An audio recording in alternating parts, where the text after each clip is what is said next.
नमस्कार दोस्तों, मैं उदय प्रताप सिंह। आप सभी लोग का स्वागत है मेरे अपने YouTube channel English by Uday sir पर। बच्चों, आज का सेशन बहुत इंपॉर्टेंट होने वाला है। जैसा कि आप लोगों ने देखा कि कल एडजेक्टिव की क्लास हुई, ठीक है। कल एडजेक्टिव एरर फर्स्ट पार्ट हुआ।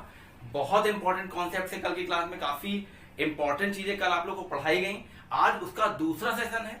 आज दूसरी एडजेक्टिव एरर की क्लास है। आप बोर्ड पर देख सकते हैं एडजेक्टिव एरर्स पार्ट 2।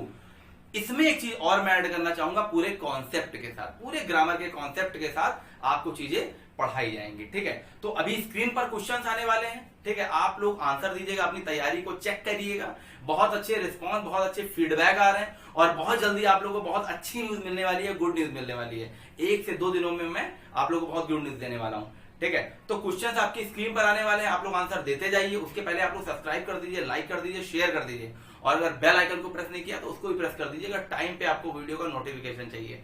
तो पहला क्वेश्चन आपकी स्क्रीन पर आने वाला है, जल्दी से आंसर दीजिएगा। आपकी स्क्रीन पर आ चुका है, जल्दी फटाफट। फर्स्ट क्वेश्चन आपकी स्क्रीन के ऊपर आ चुका है, ठीक है। There were only 2 soldiers but each and every soldier was equal to 6 policeman. There were only 2 soldiers. कितने सोल्जर्स की बात हो रही थी? 2 सोल्जर्स थे। But each and every soldier was equal to 6 policeman. लेकिन भैया प्रत्येक और हर एक सोल्जर जो था वो 6 पुलिसमैन के बराबर था, ठीक है। अब देखिए, पढ़ने में तो ये बिल्कुल सही लग रहा है, इसमें कोई गलती नहीं लग रही है। लेकिन इस एरर को सॉल्व करने के लिए, इस एरर में चीजें देखने के लिए, इस एरर में चीजें देखने के लिए, इस एरर में चीजें सॉल्व करने के लिए आपको करना क्या है? ईच और एवरी में आपको डिफरेंस जानना है। आइए पढ़ते हैं, ठीक है। तो देखिए, ईच एंड एवरी, ये मैंने लिख रखा है। ईच और एवरी में डिफरेंस देखिए, देखना है हम लोगों को। वेरी इंपॉर्टेंट मैंने क्लिक कर दिया है, समझ लीजिए, बहुत इंपॉर्टेंट है। कॉपी और पेन उठा लीजिए और देखिए, नोट्स बनाते जाइए। देखिए बेटा, अगर किसी सेंटेंस में ईच आया है तो ईच का मतलब होता है 2 और मोर देन 2। यानी जो बेटा ईच का प्रयोग होता है वो 2 के लिए भी किया जा सकता है और 2 से ज्यादा के लिए भी किया जा सकता है। ईच का मतलब होता है प्रत्येक। क्या मतलब होता है? प्रत्येक, यानी कि प्रति एक। ईच का मतलब होता है प्रत्येक या प्रति एक। तो याद रखिएगा, ये 2 और 2 से ज्यादा के लिए भी यूज होता है। 2 और मोर देन 2, हिंदी में लिख दिया 2 और 2 से अधिक के लिए भी ईच यूज होता है।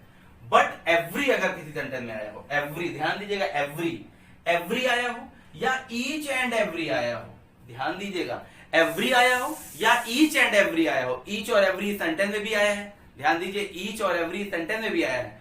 तो ये हमेशा ऑलवेज मोर देन 2, ये हमेशा 2 से ज्यादा के लिए यूज होता है, सदा 2 से अधिक के लिए ही यूज होता है, 2 से अधिक नाउन के लिए ही आता है ये। तो याद रखिएगा, ईच जो होता है वो 2 और मोर देन 2 के लिए भी यूज होता है, बट जो एवरी होता है वो हमेशा 2 से ज्यादा के लिए ही यूज होता है। और इसमें नई चीज मैंने ऐड की है कि कभी अगर ईच एंड एवरी एक साथ लगा हो तो भी ये समझिए 2 से ज्यादा के लिए ही उसका यूज हुआ है। एग्जाम्पल देखिए, देयर वर 2 बॉयज। कितने बच्चों की बात हुई है? There were 2 boys and each boy had a red pen. प्रत्येक बच्चे के पास कैसा पेन था? रेड पेन था। तो यहाँ पहले बताइए कितने बच्चों की बात हो रही थी? 2 बॉयज की बात हो रही थी ना। तो एडजेक्टिव कैसा आया है? ईच आया है। डिस्ट्रीब्यूटिव एडजेक्टिव होता है, एडजेक्टिव काइंड मैंने पढ़ाया था। तो ईच बॉय की बात हुई है। बट लेकिन second example there, there were 10 boys. इस बार बॉयज की संख्या 2 से ज्यादा है। There were 10 boys in the classroom and each भी यूज कर सकते थे क्योंकि ईच का प्रयोग तो 2 और 2 से अधिक के लिए भी होता है। एवरी भी यूज कर सकते थे क्योंकि एवरी का यूज तो 2 से ज्यादा के लिए होता ही है। और ईच एंड एवरी का भी प्रयोग किया जा सकता था। तो there were 10 boys in the classroom and each boy had a red pen, ये भी सही है। Every boy had a red pen, ये भी सही है। और each and every boy had a red pen, ये भी सही है। तो बेटा याद रखिएगा, जो ईच होता है इसका यूज 2 या 2 से ज्यादा के नाउन के लिए भी हो सकता है। बट एवरी, ठीक है, एवरी देख लीजिए, एवरी, ईच एंड एवरी और ईच, ये तीनों ही 2 से ज्यादा के लिए ही यूज होते हैं। तो ईच और एवरी में जो डिफरेंस है कायदे समझ लीजिए, 2 से ज्यादा के लिए और 2 के लिए है। तो याद रखिए, ईच बहुत इंपॉर्टेंट होता है, ये 2 और 2 से ज्यादा के लिए ही आता है। लेकिन एक शब्द में अगर कहा जाए तो एवरी हमेशा 2 से ज्यादा के लिए ही आता है। या एवरी एंड से जुड़ा हो और उसके पहले ईच आया हो। ईच एवरी अगर एक साथ भी आए हैं तो भी बेटा 2 से ज्यादा की ही बात होगी। तो इसमें देखिए, there were 10 boys in the classroom and each and every boy had a red pen, ये भी सही हो सकता था। There were 10 boys in the class and each boy had a red pen, ये भी सही हो सकता था। There were 10 boys in the classroom and every boy had a red pen, ये भी सही हो सकता था। तो जो फर्स्ट पार्ट की एरर है वो देखिए आप लोग कायदे से, इसमें लिखा है देयर वर ओनली 2 सोल्जर्स, केवल 2 सोल्जर्स की बात हो रही है। तो केवल 2 और 2 से ज्यादा के लिए तो ईच आता है, तो केवल 2 की बात हो रही है ना। There were only 2 soldiers but each and every cut जाएगा, सेकंड पार्ट में एरर है, ईच एंड एवरी नहीं आएगा, क्योंकि ईच और एवरी अगर आया होता, each every always more than 2, each and every अगर आया होता तो हमेशा 2 से ज्यादा के लिए आता है, बट यहाँ 2 सोल्जर्स की बात हो रही है। तो यहाँ हो जाएगा there were only 2 soldiers but each soldier was equal to 6 policeman. तो पार्ट 2 में एरर है, ईच हो जाएगा। इसका स्क्रीनशॉट ले लीजिए, बड़ी इंपॉर्टेंट ये जो क्लास है वो हो रही है, ये बड़े इंपॉर्टेंट नोट्स मैंने आपके बोर्ड पर लिखे हैं, इसका स्क्रीनशॉट ले लीजिए। तो फर्स्ट वाले में पार्ट इसमें एरर हो जाएगा, पार्ट सेकंड में एरर हो जाएगा there were only 2 soldier, 2 soldiers की बात हो रही थी, इसीलिए बेटा ईच का प्रयोग हुआ। ईच और एवरी अगर एंड से जुड़े हों तो याद रखिएगा 2 से ज्यादा नाउन के लिए आते हैं, 2 से ज्यादा ही नाउन के लिए आते हैं, ठीक है। तो आशा करता हूं ये चीज आपकी क्लियर हो गई होगी, ठीक है। बहुत इंपॉर्टेंट थी, कई बार ये एग्जाम में पूछा भी गया है, ठीक है। तो ये फर्स्ट पार्ट का एक्सप्लेनेशन था, आप लोग इसको उतार लीजिए, लिख लीजिए, बहुत इंपॉर्टेंट है, ठीक है। सेकंड क्वेश्चन आपकी स्क्रीन पर आने वाला है, ठीक है। सेकंड क्वेश्चन आपकी स्क्रीन पर आ चुका है, जल्दी से आंसर दीजिए आप लोग, जितने भी लोग देख रहे हैं जल्दी से आंसर दीजिए। सेकंड नंबर क्वेश्चन आपकी स्क्रीन पर आ चुका है। सारे बेटा एग्जाम में आए हुए क्वेश्चन हैं, मैं बता रहा हूं आप लोगों को, सारे एग्जाम में आए हुए क्वेश्चन हैं, जल्दी करिए। तो आप देख सकते हैं सेकंड नंबर क्वेश्चन आपकी स्क्रीन पर आने वाला है। सेकंड नंबर क्वेश्चन आपकी स्क्रीन पर आ चुका है। In spite of facing much problems he did not desert the path of honesty, ठीक है। सेकंड नंबर क्वेश्चन आपकी स्क्रीन पर है, मतलब कई प्रॉब्लम्स के बावजूद, इन स्पाइट ऑफ, डेस्पाइट मैंने पढ़ाया था, इसका मतलब होता है के बावजूद, इन स्पाइट ऑफ का। तो in spite of facing much problems he did not desert the path of honesty, कई प्रॉब्लम्स होने के बावजूद वो अपने ईमानदारी के पथ से नहीं हटा, नहीं भटका, ठीक है। तो देखिए मैं आप लोगों को बता दूं, सेकंड वाले में कल जो मैंने एडजेक्टिव एरर की क्लास कराई थी उसमें कई चीजें मैंने आप लोगों को बताई भी थी। तो देखिए मैंने आपको बताया था, एक होता है मैनी, राइट, और एक होता है मच। मच जो होता है वो अनकाउंटेबल नाउन के लिए आता है, किसके लिए आता है, अनकाउंटेबल। ये क्या बताता है, मात्रा बताता है, क्वांटिटी बताता है। और मैनी किसके लिए आता है, नंबर्स के लिए आता है, यानी दैट कैन बी काउंटेड, जिसको आप काउंट कर सकते हो। तो इसमें देखिए प्रॉब्लम्स की बात हो रही है, किसकी बात हो रही है, प्रॉब्लम्स की बात हो रही है। तो प्रॉब्लम्स जो होता है वो प्लूरल नाउन भी होता है, सिंगुलर भी होता है, एक प्रॉब्लम भी होती है, मैनी प्रॉब्लम्स भी होती हैं। तो प्रॉब्लम के पहले जो मच लगाया बेटा, अगर इसको हम सही माने तो प्रॉब्लम मात्रा में आया है, 1 किलो प्रॉब्लम, 2 किलो प्रॉब्लम, ये तो नहीं होता है। प्रॉब्लम्स क्वांटिटी में तो नहीं होती हैं, तो प्रॉब्लम हमेशा किसमें होती है, नंबर्स में होती हैं। इस बात का विशेष रूप से ध्यान रखिएगा। तो यहाँ मच ना होकर क्या हो जाएगा, मैनी प्रॉब्लम, क्योंकि मच हमेशा क्वांटिटी बताता है, प्रॉब्लम हमेशा नंबर में होती है, काउंटेबल नाउन है प्रॉब्लम, ठीक है। तो कल मैंने आपको बताया था little, a little, the little, much uncountable के लिए, ठीक है। Few, a few, the few, many, ये सब काउंटेबल नाउन्स के लिए कल मैंने आप लोग को ये चीज बताई थी। तो जो सेकंड क्वेश्चन है, सेकंड वाला जो क्वेश्चन है, in spite of facing many problems हो जाएगा। Many problem, he did not desert the path of honesty, वो ईमानदारी के पथ से नहीं हटा, नहीं भटका, ठीक है। तो ये देखिए इसमें पार्ट 2 में एरर थी, मच की जगह मैनी हो जाएगा, ठीक है। चलिए बिल्कुल भी टाइम मत वेस्ट करिए, क्वेश्चन नंबर 3 आपकी स्क्रीन पर आ चुका है, बहुत इंपॉर्टेंट क्वेश्चन है, क्वेश्चन नंबर 3, जल्दी बताइए, ठीक है। कई बार ये एग्जाम में आया भी है, बहुत पॉपुलर है, एसएससी, बैंकिंग, एनडीए, सीडीएस, शिक्षक भर्ती, कोई भी एग्जाम दे रहे हो आप, टेट, सीटेट, कोई भी, हर एग्जाम में पूछा जाता है। क्वेश्चन नंबर 3, जल्दी बताइए, आपके पास बहुत कम समय है, जल्दी बताइए, जल्दी, ठीक है। तो देखिए मैं आप लोगों को बता दूं, एक होता है फर्दर, ठीक है, एक होता है फार्दर। नाम ही से पता चल रहा है, फार का मतलब होता है डिस्टेंस। क्या मतलब होता है, डिस्टेंस या दूरी, जो फिजिकल दूरी की बात करें, किसकी, जो फिजिकल दूरी या डिस्टेंस की बात करें, फिजिकल दूरी या डिस्टेंस की बात करें। और फर्दर का मतलब होता है अतिरिक्त, एडिशन, मोर, ठीक है, एडिशनल, एडिशनल, मोर, राइट, या अतिरिक्त। इसमें आपको चलना नहीं है। फर्दर जो होता है वो आगे की बात करता है, मोर की बात करता है, एडिशनल अतिरिक्त की बात करता है, ज्यादा की बात करता है, बट ये डिस्टेंस की बात नहीं करता, ये मानसिक रूप से दूरी की बात करता है। जैसे मैंने आपसे कहा कि भाई आपका सिलेक्शन हो गया, अब आप आगे क्या करोगे, what will you do further, तो इसमें ऐसा होगा ना आप आगे चले जाओगे चलते चलते, ऐसा नहीं है, आप सोचोगे हाँ आप आगे क्या करोगे और तैयारी करोगे। लेकिन ये जो फार होता है, फार का मतलब ही होता है दूरी, इस ट्रिक से याद रखिए, फार का मतलब ही क्या होता है, दूरी। तो फारदर, फारदर, फारदेस्ट, फार, ठीक है, ये कंपैरेटिव डिग्री है, तो ये डिस्टेंस या फिजिकल दूरी के लिए यूज होता है। तो जो सेंटेंस है आपका थर्ड वाला, ये कह रहा है दिल्ली इज, अब दिल्ली पटना कोलकाता की बात हो रही है, तो ये बताइए फिजिकल डिस्टेंस की बात हो रही है कि मानसिक डिस्टेंस की बात हो रही है, ये फिजिकल डिस्टेंस की बात हो रही है। दिल्ली इज फारदर हो जाएगा, सेकंड पार्ट में एरर है, थर्ड में बी पार्ट में एरर है, ठीक है, फर्दर की जगह हो जाएगा फारदर, याद रखिएगा, इसमें दूरी की बात हो रही है। Delhi is farther from Patna than Kolkata, Delhi जो है वो दूर है पटना से बजाय कोलकाता के, ठीक है, इस बात का ध्यान रखिएगा, ठीक है। जैसे मैंने कहा, एक सेंटेंस देखिए, have you anything further to say, तो इसका मतलब है क्या आपके पास आगे कुछ कहने के लिए है, have you anything further to say, तो फर्दर टू से में कहीं चल के तो आप नहीं कहोगे कि आप आगे चलेंगे दूरी, तो ये नेक्स्ट की बात कर रहा है, अतिरिक्त की बात कर रहा है, मोर की बात कर रहा है। बट ये the farthest point from the sun, तो ये जो फर्दर है ये इसका एग्जाम्पल है, इसका एग्जाम्पल है इसका, तो याद रखिएगा फर्दर, याद रखिए फारदर तो ऑटोमेटिक याद रहेगा, जिसमें फार आया हो, फार का मतलब ही होता है दूरी, इट इज टू फार, ये बड़ा दूर है, तो FAR जिसमें आया वो दूरी की बात करता है, सेंटेंस पढ़ते ही पता चल जाएगा। लेकिन ये बताइए दूरी की बात कर रहा है कि अतिरिक्त की बात कर रहा है, हैव यू एनीथिंग, क्या तुम्हारे पास कुछ है आगे कहने के लिए, टू से, ये नेक्स्ट की बात कर रहा है, आगे की बात कर रहा है, बट इसमें चलना नहीं है, तो ये हो गया फर्दर, ठीक है, याद रखिएगा, बहुत इंपॉर्टेंट है, बहुत ही इंपॉर्टेंट है, ठीक है। या मैं कहूं बिना देरी के अब तुम निकल लो यहां से, तो मैं कहूंगा without further delay, without further delay, बिना देरी के, तो बिना देरी के, बिना कोई अतिरिक्त समय गवाए अब ये काम होना चाहिए, without further delay.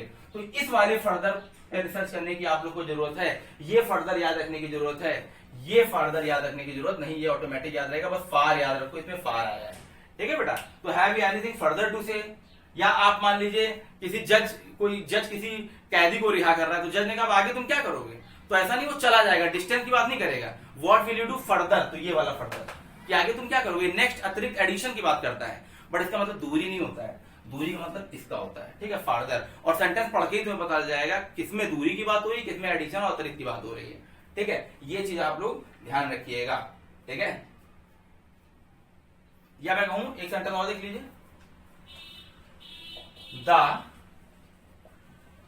Farthest point from the sun, अब देखिए इसमें फारदेस्ट आया है, अब बताओ ये अतिरिक्त की बात कर रहा है कि ये डिस्टेंस की बात कर रहा है, फ्रॉम द सन, सन से सबसे दूरी वाला जो पॉइंट है, फ्रॉम द सन, तो ये फार आ रहा है, ये दूरी की बात कर रहा है, डिस्टेंस की बात कर रहा है, बट ये दोनों सेंटेंस, ये वाले फर्दर दूरी की बात नहीं कर रहे हैं, अतिरिक्त या एडिशन की बात कर रहे हैं, इस बात का ध्यान रखिएगा, बहुत इंपॉर्टेंट है, स्क्रीनशॉट आप ले सकते हो, ठीक है। जल्दी जल्दी करिए, बड़ी इंपॉर्टेंट क्लास है आज की बेटा, बहुत इंपॉर्टेंट, याद रखिएगा, कई बार ये एग्जाम में पूछा भी जा चुका है, ठीक है, विशेष रूप से इसका ध्यान रखिएगा, बिल्कुल भी आप लोग डिस्टर्ब मत होइएगा, ईमानदारी से क्लास देखते रहिए, पढ़ते रहिए, कोई दिक्कत नहीं होने वाली है, मेरा वादा है आप लोगों से, ठीक है। क्वेश्चन नंबर 4 आपकी स्क्रीन पर आ चुका है, आइए देखते हैं क्वेश्चन नंबर 4 क्या है। Question number 4, nowadays the weather is getting cold and colder, nowadays the weather is getting cold and colder, तो याद रखिएगा फोर्थ वाले में, ठीक है, फोर्थ वाले में जो एरर है वो सी पार्ट में एरर है, थर्ड पार्ट में एरर है, क्या हो जाएगा, कोल्डर एंड कोल्डर, क्या हो जाएगा, कोल्डर एंड कोल्डर। याद रखिएगा एंड से जब दो एडजेक्टिव जुड़ते हैं तो दोनों सेम होते हैं, एक तरफ कंपैरेटिव डिग्री है तो दूसरी तरफ भी क्या होगी, कंपैरेटिव डिग्री हो जाएगी, ठीक है, ये बात आप लोग ध्यान रखिएगा, ये नहीं कि एक तरफ सुपरलेटिव डिग्री हो गई एक तरफ कंपैरेटिव हो गई, ऐसा नहीं है। तो एक तो ये ट्रिक हो गई, एक ट्रिक और समझिए, जब किसी के ग्रेजुअल डेवलपमेंट की बात होती है, एक साथ डेवलपमेंट की बात होती है, तो हमेशा कंपैरेटिव डिग्री का ही हम प्रयोग करते हैं, इस बात का ध्यान रखिएगा। जैसे मैं कहूं the weather is becoming, the weather is becoming hotter and hotter. आजकल जान ही रहे, दिन ब दिन जो मौसम है कैसा होता चला है, गर्म होता चला जा रहा है। हॉटर एंड हॉटर, गर्म से गर्म, रोज गर्म होता चला जा रहा है। हॉटर एंड हॉटर, या मैं एक सेंटेंस कहूं, या मैं एक सेंटेंस आप लोगों से कहूं, she is becoming more and more depressed. ठीक है, she is becoming more and more depressed लिख सकते हो। She is becoming more and more depressed. अधिक से अधिक वो क्या हो रही है, तनाव में चली गई है। ठीक है, हो रही है, डिप्रेस्ड हो रही है। तो ये चीजें ध्यान रखिए, एंड से दो एडजेक्टिव जुड़े हैं, सेम रहेंगे, हॉटर एंड हॉटर। तो जब भी दो एडजेक्टिव एंड से जुड़े होते हैं तो वो सेम डिग्री को फॉलो करते हैं। कंपैरेटिव डिग्री हो, चाहे पॉजिटिव हो, चाहे सुपरलेटिव हो, कोई भी हो, बट वो सेम होने चाहिए, इस बात का ध्यान रखिएगा। जैसे मैं कहूं तुम दिन ब दिन कमजोर होते चले जा रहे हो, वीकर एंड वीकर, ये नहीं कि weak and weaker, weaker and weaker. दिन ब दिन मौसम ठंडा होता जा रहा है, कोल्डर एंड कोल्डर, दिन ब दिन मौसम गर्म होता जा रहा है, हॉटर एंड हॉटर। राइट, याद रखिएगा। तो थर्ड पार्ट में एरर सी में है। ठीक है, ठीक है, चलिए फिफ्थ नंबर क्वेश्चन देखिए। फिफ्थ नंबर जो क्वेश्चन है आपकी स्क्रीन पर आ चुका है, जल्दी से आंसर दीजिए, बहुत इंपॉर्टेंट क्वेश्चन मैं आपके लिए लेकर आया हूं। फिफ्थ नंबर क्वेश्चन बताइए फटाक से। क्वेश्चन नंबर फिफ्थ, आइए देखते हैं क्या है। Question number fifth, the two first to arrive were the lucky recipients of the scholarship. आने वाले जो भैया पहले दो रेसिपिएंट से, ठीक है, लकी हैं स्कॉलरशिप के। ठीक है, लकी रेसिपिएंट्स हैं स्कॉलरशिप के। तो देखिए, मैंने आप लोगों को एडजेक्टिव का एक काइंड पढ़ाया था, adjective of number. Fifth number में पार्ट ए में है, एडजेक्टिव ऑफ नंबर एक काइंड पढ़ाया था। मैंने कहा था एक होते हैं ऑर्डिनल्स नंबर और एक होते हैं कॉर्डिनल नंबर। जिन बच्चों ने मेरा काइंड्स ऑफ एडजेक्टिव नहीं देखा है, एडजेक्टिव की प्लेलिस्ट में जाइए, वहां देखिए, वहां चीजें आप लोगों को मिलेंगी। तो जो ऑर्डिनल नंबर होते हैं ऑर्डर में लिखे जाते हैं, फर्स्ट नाम ही पता चल रहा है, सेकंड, थर्ड, ठीक है, फोर्थ, ऐसे। इसी में बेटा नेक्स्ट आता है, इसी में लास्ट आता है। ये सब क्या होते हैं, ऑर्डर, ऑर्डिनल नाम चल रहा है। और जो कॉर्डिनल नंबर होते हैं ये ऐसे लिखे जाते हैं, 1 2, है ना, 3 4 5 एटसेट्रा इत्यादि। इस तरह से ऐसे 1 2 3 4 5 इस तरह से लिखे जाते हैं। और जो ऑर्डिनल होते हैं first, second, third, fourth, next, last, ये तो बोल सकते हो। तो मैंने उसमें एक चीज बताई थी आपको कि अगर दोनों एक साथ आ जाएं, दोनों एक साथ आ जाएं, तो पहले आता है ऑर्डिनल, ये फॉर्मूला लिख लीजिएगा। पहले आता है ऑर्डिनल, फिर आता है कॉर्डिनल, फिर आता है नाउन, क्योंकि एडजेक्टिव है तो जाहिर सी बात है नाउन ही के लिए आएगा। तो ये जो एरर थी इस सेंटेंस में वो क्या हो जाएगी, the two first to arrive नहीं हो जाएगा, the first two to arrive. पहले से आगे, जैसे आप कहिए सर क्लास में तो मैडम ने पहले से आगे 5 बच्चों को ले लिया, तो first 5 student have been selected. ठीक है, एक सेंटेंस देख लीजिए, ठीक है, एक सेंटेंस देख लीजिए, the first 5 students have been selected. तो अगर कॉर्डिनल और ऑर्डिनल एक ही सेंटेंस में साथ साथ आ जाए तो फर्स्ट क्या है, ऑर्डिनल नंबर, 5 क्या है, कॉर्डिनल नंबर, स्टूडेंट्स क्या है, नाउन। तो याद रखिएगा, पहले आएगा ऑर्डिनल, फिर आएगा कॉर्डिनल, फिर आएगा नाउन। आगे से 5 बच्चों को सेलेक्ट कर लिया गया, आगे से 2 जो रेसिपिएंट थे वो लकी थे स्कॉलरशिप के लिए। तो ये जो सेंटेंस है इसमें पार्ट ए में एरर है, द फर्स्ट टू अराइव आने वाले लकी थे रेसिपिएंट स्कॉलरशिप के लिए, तो इसमें पार्ट ए में एरर हो जाएगा। ये बहुत इंपॉर्टेंट एक्सप्लेनेशन है। ऑर्डिनल कॉर्डिनल अगर एक साथ आ जाए तो formula ordinal number plus cardinal number plus noun, इस बात का विशेष रूप से ध्यान रखिएगा। क्वेश्चन नंबर 6 आपकी स्क्रीन के ऊपर आ चुका है। क्वेश्चन नंबर 6 जल्दी देखिए बेटा, आज की क्लास बहुत इंपॉर्टेंट है। क्वेश्चन नंबर 6 का आंसर दीजिए फटाफट। क्वेश्चन नंबर 6 जल्दी से बताइए, क्वेश्चन नंबर 6 में क्या एरर है, ठीक है, जल्दी से। क्वेश्चन नंबर 6 को देखिए, क्वेश्चन नंबर 6, क्वेश्चन नंबर 6 कह रहा है of the millions of stars in the Galaxy how much support life. भैया गैलेक्सी में, हमारी मंदाकिनी में गैलेक्सी बहुत सारे तारे हैं, उसमें कितने सपोर्ट करते हैं लाइफ को, ये पूछ रहा है। तो देखिए वैसे तो तारों को गिना नहीं जा सकता है, कोई लोग, नोबडी कैन काउंट स्टार्स, कोई तारों को गिन नहीं सकता है। तब भी हमारी ज्योग्राफी की बुक में तारों की अनुमानित संख्या लिखी, इतने लाख हजार करोड़ हमारे आकाश में गैलेक्सी में तारे हैं, इतने ऐसे वॉटएवर, ज्योग्राफी आप पढ़ते होंगे, जानते होंगे, एक अनुमानित संख्या ज्योग्राफी में लिखी है। और अगर किसी की भी संख्या चाहे वो अनुमानित ही क्यों ना हो, अगर वो आ जाए तो मच नहीं आएगा, मैनी आएगा। अगर आप मच को सही मान रहे हो तो हमारी बुक में लिखा होगा कितने कुंटल तारे हैं। तारे मात्रा में तो नहीं होते, तारे हमेशा नंबर्स में होते हैं, स्टार भले हम काउंट नहीं कर सकते हैं, लेकिन अनुमानित संख्या तो ही है, इतने लाख हजार करोड़ तारे हैं हमारे आकाश उसमें गैलेक्सी में। समझ रहे नहीं समझ रहे? तो मच ना हो के हाउ मच स्टार्स नहीं, हाउ मेनी स्टार्स हो जाएगा। तो याद रखिएगा स्टार्स को हम काउंट नहीं कर सकते, लेकिन वो एक नंबर्स में देखे जाते हैं। ऑफ द मिलियंस, और मिलियंस पहले ही दे दिया गया number, millions of stars in the Galaxy, तो हाउ मच सपोर्ट नहीं होगा, हाउ मेनी सपोर्ट लाइफ। जो मच ये है ये गलत है, ये मैनी है, मैनी स्टार्स के लिए आया, कितने स्टार सपोर्ट करते हैं लाइफ को, कितने स्टार जो है लाइफ के लिए इंपॉर्टेंट है, सपोर्ट करते हैं। तो इसमें देखिए काउंटेबल अनकाउंटेबल वाली बात हो गई बेटा, तो स्टार्स के लिए मैनी लगाएंगे ना कि मच लगाएंगे। तो 6 नंबर में पार्ट किस पार्ट में एरर थी, पार्ट सी में एरर थी, ठीक है, 6 नंबर में पार्ट सी में एरर थी।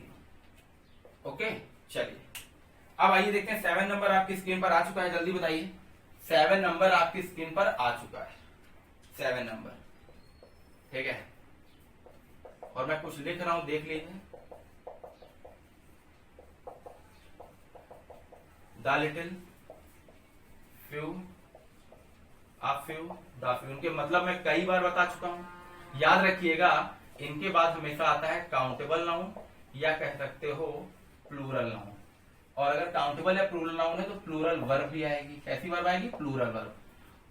और इसके बाद आता है हमेशा अनकाउंटेबल नाउन, वर्ब भी कैसी हो जाएगी, सिंगुलर वर्ब, अनकाउंटेबल नाउन। ये हमेशा मात्रा बताता है, कल भी ये चीज बताई थी। इसी का जुड़वा भाई होता है मच, और इनका होता है मैनी। तो मैनी बॉयज, समझ नहीं समझ रहे हैं, much milk, much oil, much water, much sugar, ये सब क्या हो जाएगा, ये सब लिटिल, आ लिटिल, दा लिटिल, मच के बाद आते हैं। Many boys, many books, few boys, है ना।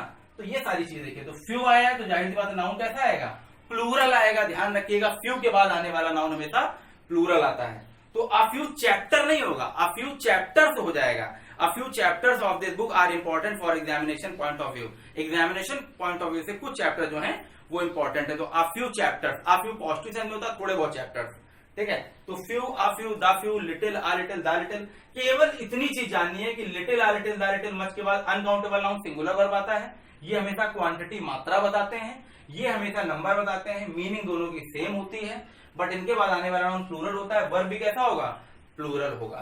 तो पार्ट ए में एरर है, ठीक है। चलिए क्वेश्चन नंबर 8 देखिए। क्वेश्चन नंबर 8 जल्दी से आंसर दिए, फिर तब तक मैं इसको इरेज करता हूं।